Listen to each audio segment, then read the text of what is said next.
If push comes to shove, he is eventually willing to make the decision to violently engage. If that means he has to protect his territory, his job, so to speak, and his money.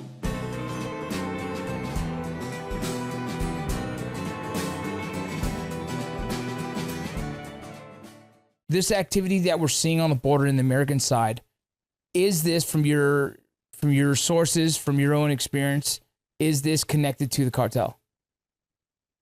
Okay, so I think it's really important to mention right off the bat that violent interactions or shootouts between the cartel or like particularly human smugglers who are working for the cartel and border agents, it's not anything new. We've seen this happen before, and one of the biggest, most recent stories actually happened in 2023, where CBP officers found some people smuggling other people across the border, and they got into a really violent shootout. Thankfully, nobody was killed or severely injured in 2023, but this also made headlines and it was a really big deal at the time. Now we're seeing this happen again, and I'm almost positive that the reason why that this is making such big headlines this time around is because of all of this rhetoric with the FTO designation and what Donald Trump is saying and securing the borders and everything that we're kind of anticipating to see happen at the borders.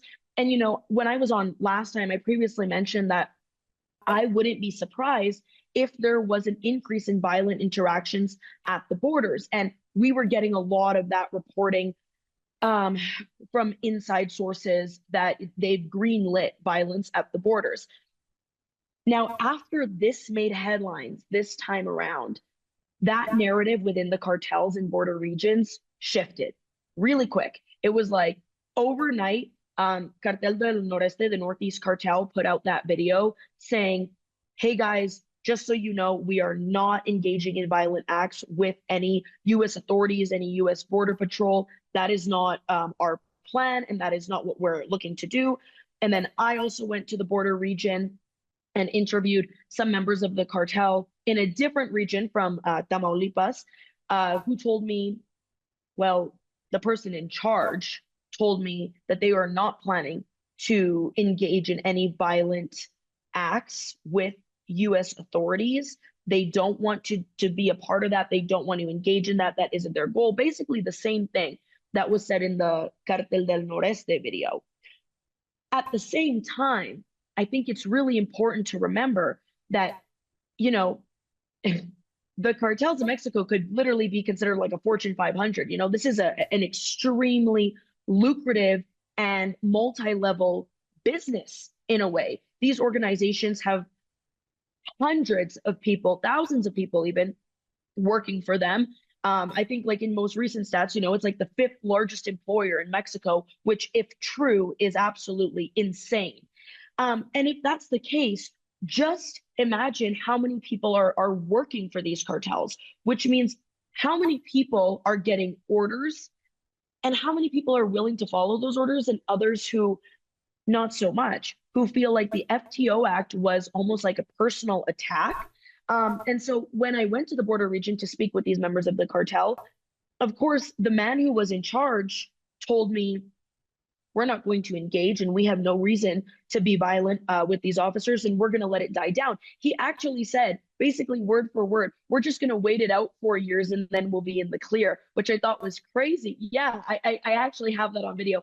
It's going to be coming up in my new YouTube video.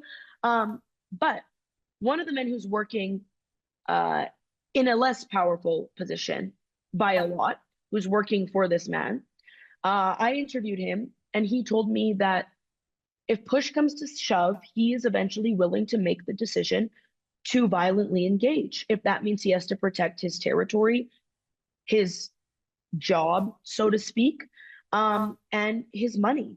And this is a person who was living in the United States. He's a deportee and he now works for the cartel. And he said that if it wasn't for his employment with the cartels, that he wouldn't be making enough money that he needs to support his family members that are still living in the United States. And if that means violently engaging with members of authority who are threatening his money and his position in the cartel, he will do so.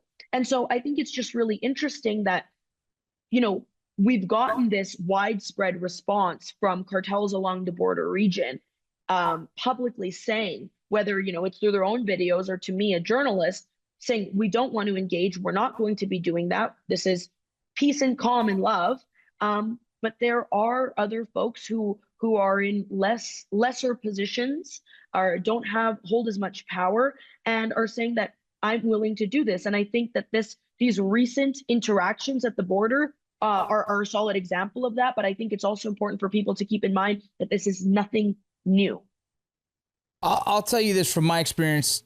Like I said, I was an agent for many years, and it is not as common as I think some of the world believes shootouts happen on the border. Does it happen? Yeah. You're dealing with drugs. You're dealing with, you know, territory. You're dealing with law enforcement, like the good versus bad kind of thing.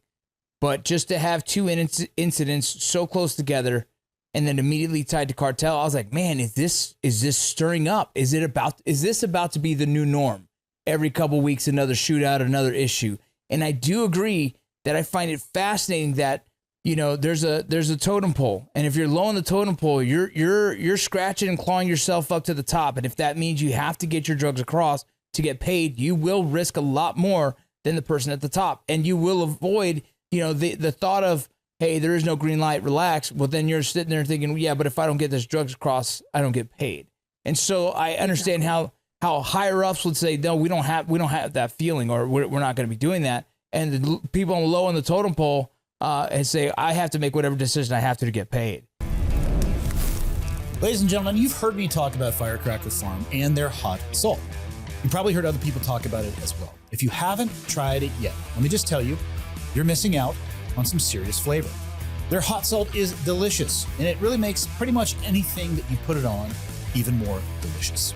It's hot, but when you use it in moderation, it's not too hot, and the flavor that it adds enhances without overpowering.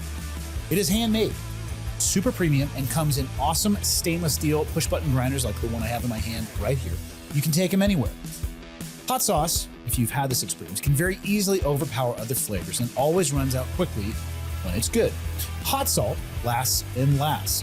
The push grinder holds over 500 plus pumps, and when you consider the refill it comes with, it's thousands of servings, and it's a great deal and a lot cheaper than the sauce. For those of you that like flavor but hesitate because it might be too hot, you can mix it with sea salt to tone it down and still enjoy the awesome flavor. In my personal experience, you can modulate how much comes out of the dispenser. You're in total control of the amount of heat you serve yourself. So if you would like to support our show and give Alex and his family business a shot, head over to firecracker.farm and use the code Ironclad to get a 15% discount on your first order. You will be very glad that you did. Firecracker.farm.